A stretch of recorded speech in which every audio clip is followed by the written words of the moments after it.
The first time Eleanor Whitcomb saw Blackveil Abbey, it loomed from the fog like something half-remembered from a fever dream. Her carriage rattled along the uneven road, its wooden wheels creaking in protest at every rut and stone. The air was heavy with late autumn damp, the kind that clung to one's skin and made the breath come out in pale ghosts. The road cut through rolling hills, mottled with bare trees, whose twisted branches reached like pleading hands toward a sky stained the color of old bruises. For nearly 2 hours the only sounds had been the rhythmic clop of the horses' hooves and the occasional rustle of unseen creatures in the hedgerows. The driver, a sallow-faced man named Corbin, had spoken only once since collecting her from the station in the village of Whitford, and that was to ask if she was quite sure she wanted to go to the Abbey. His tone had made it sound less like a question and more like a test. She had answered firmly. She was not the sort of woman who could be frightened off by rumors, or so she told herself. It had begun with a letter, a plain envelope, postmarked from Whitford, addressed in an unfamiliar hand. Inside, a single sheet of cream paper and an ink that had bled slightly into the fibers, as if the writer's hand had trembled. They are not what they seem. If you value truth, come at once. Ask for Margaret. There had been no signature, but the paper had smelled faintly of candle wax and lavender. Eleanor had read it 3 times, her curiosity growing sharper with each pass. For 2 years she had made her living exposing the hidden scandals of England's genteel society, politicians with double lives, heiresses with darker pasts than their families dared admit. She had been called intrusive, dangerous, even unladylike, but never wrong. The sight of the Abbey in the distance made her breath catch, not with awe, but with a strange, creeping unease. Its spires clawed upward against the dim sky, their stone blackened with age and streaked with rainwater. Windows were tall and narrow, like unblinking eyes.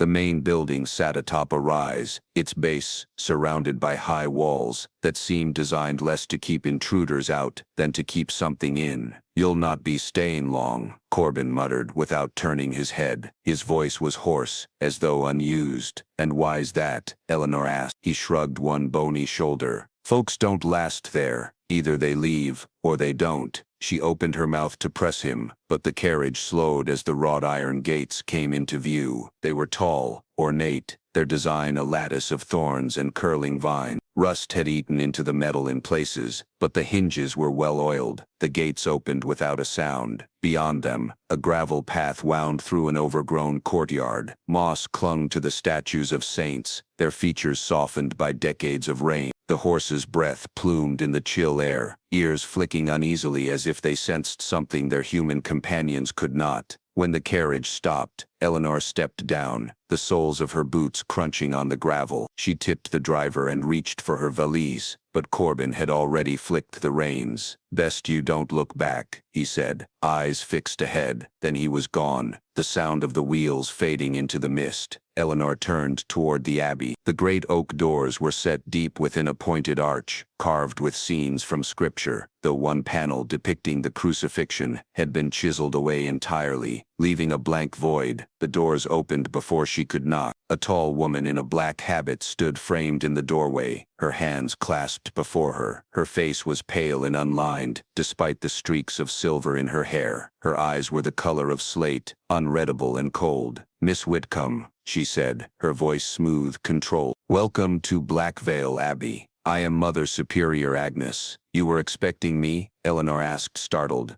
A faint curve touched Agnes's lips, not quite a smile. "We are always prepared for visitors, though they seldom arrive unannounced." Eleanor stepped inside. The air was cooler than she expected, tinged with the scent of stone dust and candle smoke. The walls were lined with niches holding statues of saints, their faces worn and features softened to near anonymity. As they walked through the entry hall, Eleanor's eyes were drawn to a great tapestry hanging opposite the door. It depicted a scene of nuns tending to the sick, but in the lower right-hand corner, nearly obscured by folds of fabric, was the faint image of a figure on its knees, hands bound, head bowed. The thread there was darker, almost black. I received a letter, Eleanor began carefully, from someone here. She claimed there was a truth that needed to be told. Agnes's gaze slid toward her, sharp and quick. We are a house of God, Miss Whitcomb. Our truth is devotion. And Sister Margaret? Eleanor pressed. Might I speak with her? The Mother Superior's expression did not change, but something in the air seemed to tighten.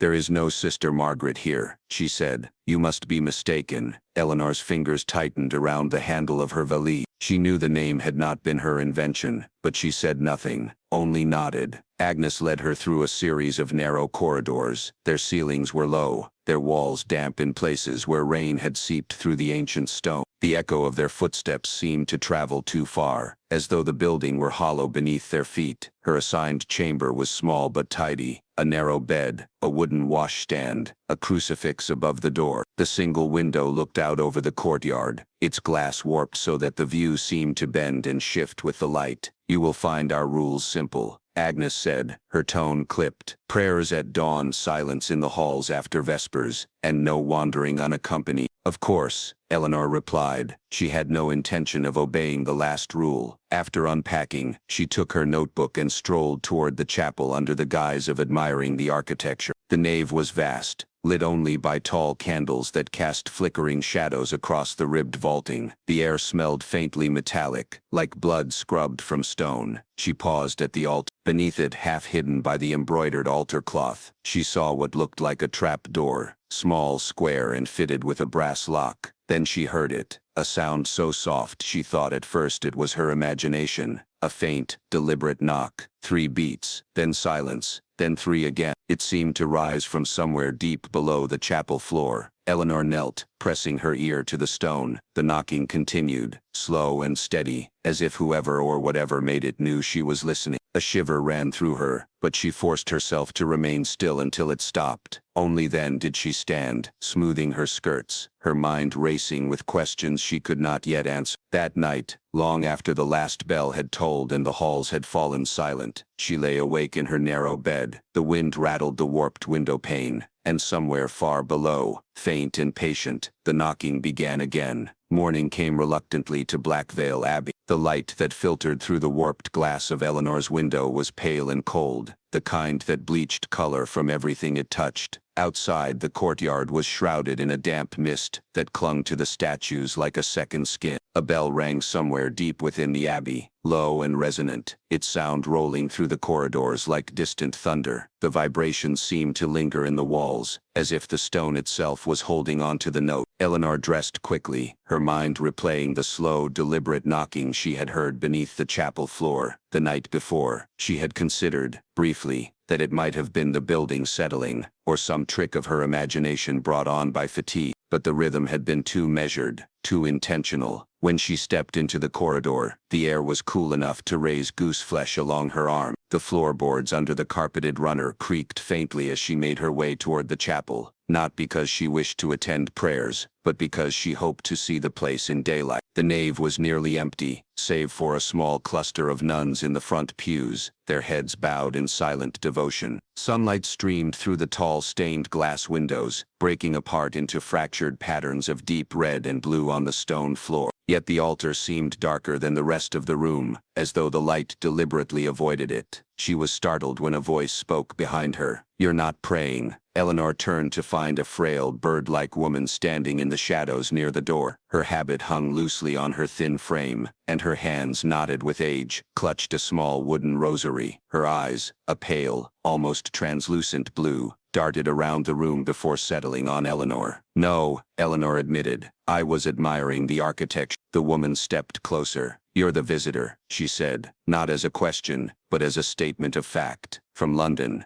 "Yes, and you are." The nun's lips pressed together for a moment, as though weighing a risk. "Sister Margaret." Eleanor's pulse quickened. "Then you did send the letter." A flicker of fear passed over Margaret's features, and she glanced toward the cluster of nuns at the front. Lowering her voice, she said, "Not here. Too many years." "What do you mean?" Margaret's gaze grew distant. We live under a rule of silence here, Miss Whitcomb, but it is not for piety. As Mother Agnes will tell you, it is for protection, theirs and ours. Before Eleanor could press her for more, the chapel door swung open, and Mother Superior Agnes entered, her footfalls silent despite the heavy stone floor. Her gaze swept the nave, pausing on Eleanor. "Sister Margaret," Agnes said, her voice carrying the weight of command. "Your duties await." Margaret bowed her head and shuffled away without a word. Eleanor watched her go, her mind teeming with questions. The walls were hung with religious paintings, though several had been removed, leaving pale outlines where the frames had shielded the stone from dust. One in particular drew her attention, a mural high above the archway leading to the refectory. It depicted a procession of saints, their faces serene, except for one figure in the corner that had been crudely painted over. The brushwork was clumsy, uneven, as though done in haste. Beneath the paint, Eleanor could still make out the shape of a face, the faintest suggestion of eye. She made a note of it in her journal, her mind returning again and again to Margaret's words, not for piety, for protection. That night, she heard the knocking again. It was just after Vespers, when the abbey's corridors had fallen silent. The nuns moved like shadows in the lamplight, their heads bowed, their footfalls soft on the worn stone floors. Eleanor followed the sound, her heart thudding in her chest. It led her once again to the chapel, but this time she was certain it came from beneath the altar. She crouched near the embroidered cloth, tilting her head toward the floor. The knocking was slow, deliberate. 3 beats. Pause. 3 beats again, and then, she froze. A voice, faint, muffled, as though speaking through layers of stone. She strained to catch the words, but they were distorted, the syllables breaking apart in the cold air. They did not sound like prayer, they sounded like pleading. She tried the trapdoor. It was locked. The sound stopped abruptly, as though whoever was on the other side had realized she was listening. The next morning, Eleanor awoke to find her notebook missing from her bedside table. The rest of her belongings were untouched, her valise still neatly packed in the corner. She searched the room, but there was no sign of it. When she stepped into the corridor, she saw Sister Margaret at the far end, walking quickly toward the stairwell. Eleanor called her name, but the nun did not turn. By the time Eleanor caught up with her in the garden,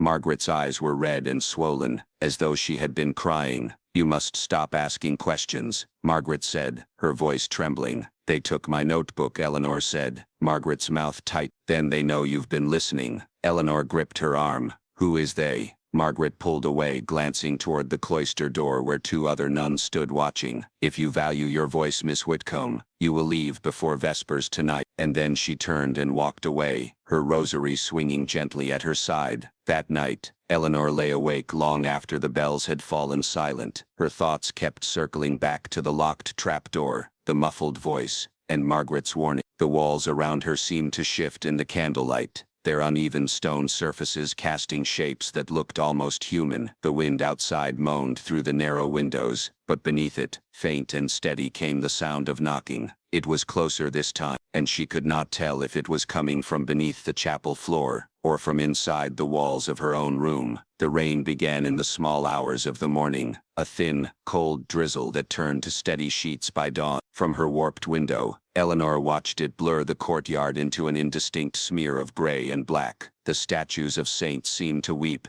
their features streaked by rivulets of water. It was the perfect day for After breakfast, a silent meal of bread, thin porridge, and tea served in chipped china, Eleanor found herself alone in the main corridor. The others had drifted off to their duties without a word. The only sound was the dull hum of rain on the slate roof. She had not stopped thinking about the trapdoor beneath the altar, about the knocking and the muffled voice, but she knew she could not linger there in daylight. The chapel was too exposed, too what? If she was to learn more, she would need to explore another part of the abbey, one that might not be meant for her eyes. That was when she remembered something she had seen her first day, a rope barrier strung across a wide stone archway in the east corridor, accompanied by a sign painted in precise black letters, "Renovation in progress, no entry." It had been easy to overlook among the other dim, dusty passageways, but now she felt sure it was a boundary worth crossing. The threshold. She moved quietly, keeping to the carpeted center of the hall to muffle her steps. The deeper she went, the colder the air became, until it carried a dampness that clung to her skin. The smell here was different too, not just old stone and candle wax, but something metallic, faint, but unmistakable. Blood, she thought, before she could stop herself. The rope was easy enough to step over. The moment she crossed into the eastern wing, the air seemed to change, heavier somehow, as though she had stepped underwater. The sound of the rain faded, replaced by a dull stillness that pressed against her eardrum. Dust lay thick over the flagstone floor, yet a single line of small bare footprints trailed down the center of the hall. The prints were faint, but recent, the dust displaced, the edges sharp. Eleanor crouched to inspect them. They were too small for an adult, and the toes pointed inward slightly, like those of a child. Her mouth went dry. The room beyond was stripped bare. No bed, no furnishings, only pale outlines on the walls where furniture had once stood. The floor bore dark, irregular stains that looked too deep to be from water damage. The next room was worse. 4 rusted iron shackles were bolted into the stone walls, 2 at ankle height, 2 at shoulder height. The floor was scored with shallow scratches, as though something or someone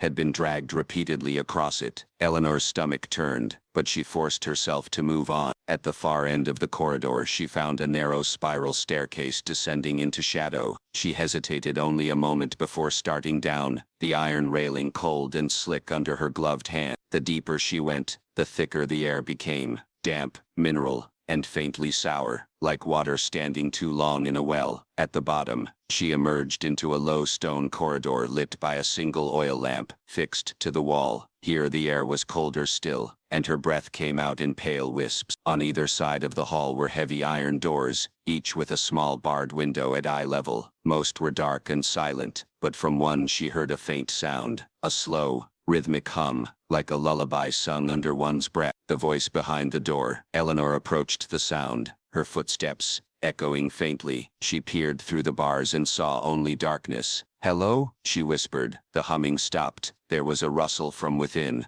then the sound of something, someone, stepping forward. A pale face appeared in the shadows, its features just visible in the dim light. The eyes were wide and unblinking, the mouth moving in a small, tight smile. "You're not supposed to be here," the woman said, her voice hoarse, as if from long disuse. Eleanor's heart pounded. "Who are you?" The woman tilted her head. "One of many, one of none." Before Eleanor could ask more, the sound of footsteps echoed down the hall, soft, measured, approaching fast. She turned to see Mother Superior Agnes stepping into the pool of lamplight, her expression unreadable. Her black habit seemed to absorb the light, her presence filling the narrow corridor. "You are far from your assigned quarters, Miss Whitcomb," she said, her voice calm, but edged with steel. "I was exploring," Eleanor said, forcing her tone to sound casual. "I thought perhaps there were records here for my article." Agnes's eyes flicked toward the door Eleanor had been peering into. "There is nothing here of interest to you. This wing is closed for a reason." "What reason?" Eleanor asked before she could stop herself. The Mother Superior's gaze sharpened. "Curiosity is the first sin, Miss Whitcomb. Best not to indulge it." She gestured toward the staircase. Eleanor hesitated, but there was something in Agnes's stillness that made disobedience feel dangerous. As they ascended, Eleanor glanced back toward the barred door. The pale face was gone. The only thing she could see now was darkness. That night, Eleanor dreamed she was back in the stone corridor. The doors stretched on endlessly in both directions, each one whispering faintly as she passed. The whispers grew louder, resolving into words she couldn't quite understand, until she reached the door with the lullaby. The humming stopped. From the darkness beyond the bars, 2 pale hands reached out, impossibly long, curling toward her throat. She woke with a gasp, her nightdress damp with cold sweat. From somewhere deep in the abbey, barely audible over the rain, came the slow, steady rhythm of knocking. The rain had not stopped by morning. It fell in steady silver threads, streaking the warped glass of Eleanor's window, and filling the courtyard below with shallow pools. From somewhere in the cloister, she heard the sound of dripping water, irregular and sharp, like a leaky pipe ticking away the hours. She rose early, her mind restless from dreams she could not fully recall. Images of narrow stone corridors, voices chanting in a language she didn't know, and pale hands brushing against her throat. At breakfast, the nuns moved in their usual silent rhythm, bowed heads, measured steps, hands folded when not in use. The only sound was the scrape of spoons in bowls and the occasional rustle of fabric. Mother Superior Agnes sat at the head table, her eyes sweeping the room like a hawk's, ensuring the rules were followed without question. Eleanor scanned the long table for Sister Margaret, but found no sign of her. It wasn't until mid-morning that she spotted Margaret, alone in the walled garden, trimming frost-bitten stems from the last of the autumn roses. Her habit was damp at the hem from the wet grass, and the rosary at her waist swung gently as she moved. Eleanor approached slowly, aware of how easily she could be overheard in this place. "Sister," she said softly. Margaret glanced up, her pale eyes darting toward the cloister windows before returning to the flowers. She did not stop her work. "You shouldn't seek me out," she murmured. "It draws attention." "They already have my attention," Eleanor replied. "My notebook is gone. My room has been searched. I've been in the eastern wing," and Margaret's pruning shears froze mid-cut. "You went there?" "Yes, I saw the rooms, the shackles, and I heard someone." The nun's lips tightened. "Then you know enough to leave." "I know enough to stay," Eleanor said, her voice low but firm. "You wrote to me. You wanted someone to tell the truth. Well, I'm here, but I can't help you if you won't tell me what's happening." Margaret's hands trembled as she set down the shear. "Do you think this has always been a convent? That prayer and silence were our founding stones?" Eleanor shook her head. "What was it?" Margaret's voice lowered to barely more than a whisper. "Blackveil Abbey was once Blackveil Asylum. It was built to hold the kinds of women no one wanted in polite society. Unwed mothers, political troublemakers, the mentally unwell, even the inconveniently ill. It was a place for those who embarrassed their families, or their government." Eleanor felt a chill that had nothing to do with the rain. "And the nuns, some were once patients," Margaret said. "Others are their daughters born inside these walls. My mother was one of them, a seamstress who became pregnant by her employer. She was brought here in the dead of night, told it was for her own good." Her voice caught. "She died during what they called a cleansing ritual. I was a child then, but I remember her screams." Eleanor swallowed hard. "And the knocking I hear." The voice. Margaret's gaze shifted toward the chapel. "Below the foundation are chambers they never sealed. The ones who survived the rituals were kept there, hidden from the world. Some still are." Eleanor's breath quickened. "Alive?" Margaret nodded, her eyes bright with something between fear and guilt. "Alive enough to remember." "And this rule of silence?" Eleanor pressed. "It began as an oath never to speak of what happened here," Margaret said. "But over time, it became something else, something literal." Eleanor frowned. "Literal?" Margaret opened her mouth to reply, then froze. Her eyes widened. A bell began to toll from somewhere inside the abbey. Slow, deliberate chimes that seemed to pulse through the damp air. Margaret's hand shot into her pocket, producing a small brass key. She pressed it into Eleanor's palm with surprising force. "Tonight," she whispered urgently, "under the chapel. Follow the knocking. You'll see the truth for yourself." "Why wait until tonight?" Eleanor. But Margaret was already turning away, her voice barely audible over the rain. "Because by then, they'll be asleep, or pretending to be." The rest of the day passed in a blur. Eleanor tried to keep to her chambers, reading over what little she had recorded before her notebook vanished. She was aware of movement in the halls, the shuffling of feet, the soft murmur of voices behind closed doors, but no one came to her. When evening came, and the bells rang for vespers, she did not attend. Instead, she sat on her bed, turning the brass key over in her hand. It was warm from her grip, its teeth worn smooth by age. She would go after the last bell, she decided, after the abbey was asleep. But Margaret never came. At midnight, Eleanor crept to the garden, hoping to find her. The roses were dark shapes against the mist, their petals heavy with rain. The pruning shears lay where Margaret had left them, their blades glinting faintly in the moonlight. The next morning, her bed was stripped, her few possessions were gone, and the space smelled faintly of smoke. From the courtyard, Eleanor saw a small fire burning in the cloister, a pile of personal effects being reduced to ash. Among them, she thought she glimpsed a rosary with pale blue beads. Mother Superior Agnes passed her in the hall that afternoon. Her expression was as composed as ever, but her eyes lingered on Eleanor for a heartbeat too long. "Are you finding your stay here enlightening?" she asked. Eleanor forced a polite smile. "More than I could have imagined." Agnes inclined her head, as if satisfied with the answer. "Good. It is important that we understand the value of quiet reflection."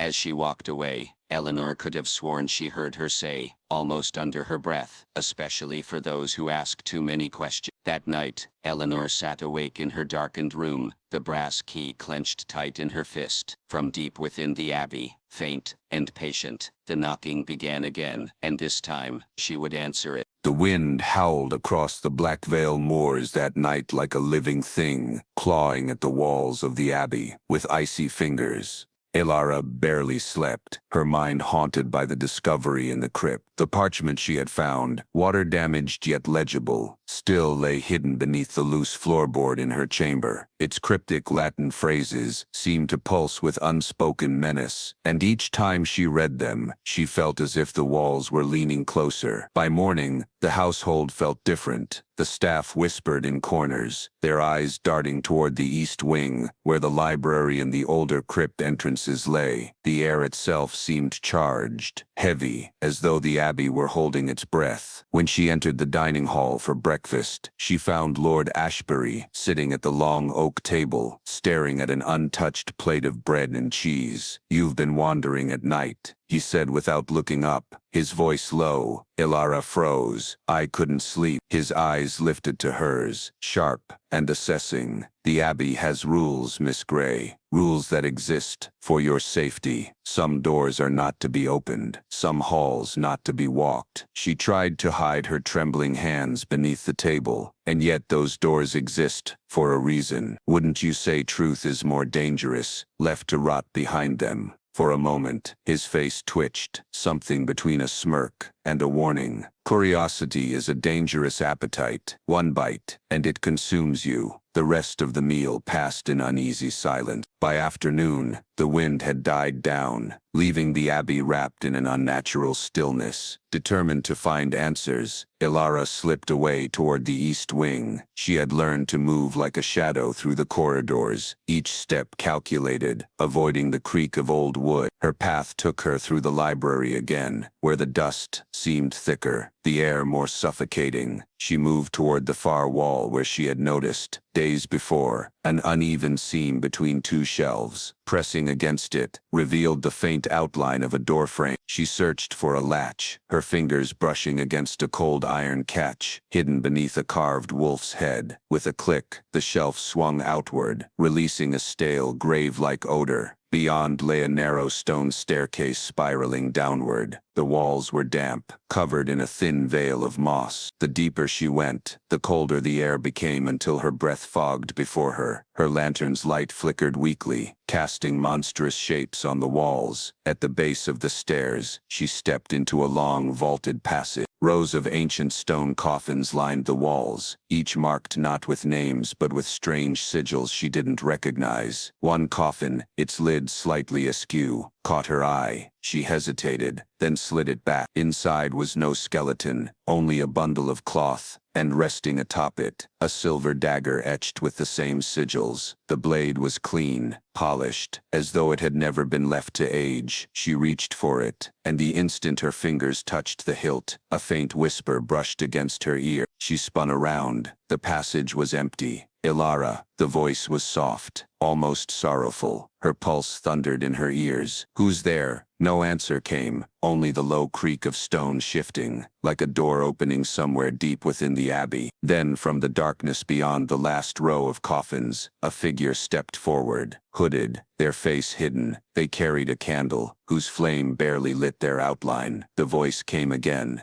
this time from the hooded figure. "You should not be here. The silence keeps you safe." "Safe from what?" Ilara demanded, gripping the dagger tighter. The figure tilted their head, as if puzzled by her defiance. Safe from what walks when the bells are silent. Before she could speak again, the candle was snuffed out, and in that crushing darkness, she heard it. A slow, wet, dragging sound from the depths of the crypt, as though something enormous was pulling itself closer. The darkness in the passage was absolute, swallowing even the faint glow her eyes had begun to adjust to. Ilara's grip on the silver dagger tightened until her knuckles ached. The dragging sound drew closer, slow, deliberate, and heavy, each scrape against the stone echoing in her ribs. Somewhere ahead, the hooded figure had vanished. She could smell the faint, metallic tang of something old and rotting, as if the very air had been trapped here for centuries. Her instincts screamed to run, but her legs felt rooted in place. Ilara. The voice was different now, wet, guttural, and wrong. Her lantern sputtered to life with one last, desperate flicker, illuminating the far end of the crypt. A shadow stretched unnaturally across the wall, its form vaguely human but twisted, too long, too bent. Then the light went out again, plunging her into suffocating blackness. The dragging stopped. She took a slow step backward, the toe of her boot catching on uneven stone. A whisper rose from the silence, not words, but the sound of breathing, impossibly close. She raised the dagger in front of her, her other hand fumbling for flint to relight the lantern. A sudden pressure clamped around her wrist. She gasped, trying to wrench free, but the grip was inhumanly strong. The unseen thing leaned close enough for her to feel the cold on her skin, and for a heartbeat, she sensed something ancient behind it, a hunger that had nothing to do with food. From somewhere deeper in the abbey, a single bell began to toll. The grip on her wrist vanished instantly. The breathing stopped. The darkness became only darkness again. The sound of the bell echoed down the passage, steady and slow, almost protected. She staggered backward, until her back pressed against a coffin, trying to steady her breath. Whatever had been there had retreated at the bell's sound. Ilara, the voice calling her name this time was human. Sister Miriam. The nun's pale figure appeared at the top of the spiral stairs, holding her own lantern. Up now. Ilara didn't argue. She scrambled up the steps, nearly tripping in her haste. Only when they reached the library did she realize how hard her hands were shaking. What was that? Ilara demanded. Down there, what walks when the bells are silent? Sister Miriam set her lantern on the table, the flame casting uneasy shadows across her face. The abbey keeps two things, the bones of the dead and the vows of the living. The first is harmless. The second, she glanced toward the sealed bookcase hiding the stairwell. The second is bound to silence for a reason. You mean whatever it was, it's been here all along? Ilara asked. Longer than the abbey, longer than the stone. It's bound by sound. When the bells toll, it sleeps. When they do not, Miriam's voice trailed off, her gaze fixed on Ilara's dagger. Where did you find that? In one of the coffins, Ilara admitted. It has the same marks as the others. The nun's eyes darkened. That dagger is not a weapon, it's a key. And if you've taken it, the silence will come for you first. That night, Ilara couldn't sleep.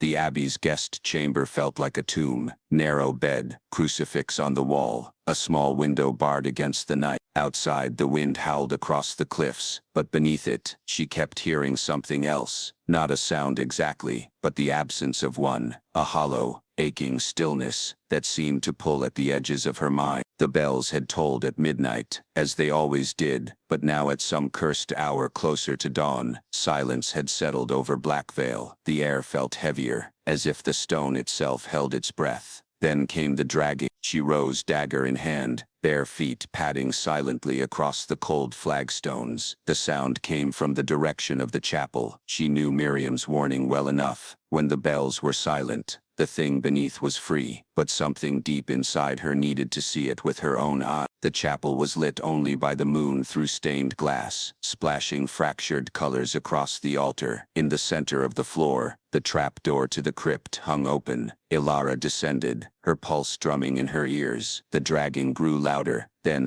From the shadows ahead, a figure emerged. It was the same hooded silhouette she'd seen before, but as it stepped into the light of her lantern, she saw its face, or rather, the place where a face should have been. Skin pale as old parchment stretched across empty sockets, a mouth stitched shut with black thread. It reeked of earth and centuries-old blood. In its claw-like hand was an identical dagger to hers. The thing moved without sound, gliding forward, the stitched mouth trembling as though straining to speak. Instinct screamed at her to run, but a deeper instinct, the historian's compulsion, rooted her in place. She realized, suddenly, that the symbols on the dagger were not just decorative. They matched the markings carved into the abbey's bells. It raised the dagger. Ilara, Miriam's voice shattered the silence. She was at the top of the stairs, clutching a rope. With one violent pull she set the great abbey bell tolling. The effect was instant. The thing froze, its head snapping toward the sound as if in agony. The stitches at its mouth split, not with blood, but with a scream so deep it rattled the stone. It dropped the dagger, collapsing into itself, flesh sloughing away in shreds of shadow until nothing remained but the echo of its cry. Ilara stared at the space where it had stood, her breath ragged. "It was one of us," Miriam said quietly, descending the stair. "Centuries ago, a monk broke his vows, murdered for greed. They silenced him, bound him to the crypt, and swore the bells would keep him from walking. But silence always comes back." Ilara looked down at the dagger in her hand. "Why keep the weapon?" "To remind us," Miriam said, closing the trapdoor. "The abbey survives because the bells do. The day they stop, the silence will swallow everything." The first rays of dawn broke through the stained glass above, casting the chapel in crimson light. Somewhere deep within the abbey, the bells rang again, steady, eternal, and just loud enough to keep the darkness from breathing. Ilara left Blackveil that morning, but the silence followed her in dream. And every night since, when the world around her falls still, she listens, not for what she can hear, but for what she cannot, because she knows now with dreadful certainty that silence is not empty. Silence is waiting. Some stories fade with time, names lost to weathered stones, crimes buried beneath centuries of dust. But Blackveil Abbey is not a place time can bury. Its stones still stand on the cliff's edge, battered by storms, crowned with those ancient bells. They toll every day just as they have for hundreds of years, not out of devotion but out of fear. For those who live near the abbey know the truth. The bells do not call the faithful. They keep something far worse from answering. And should you ever visit Blackveil and hear the ringing fall suddenly quiet, leave. Do not look back, because silence there is not peace. It is hunger, and it is listening.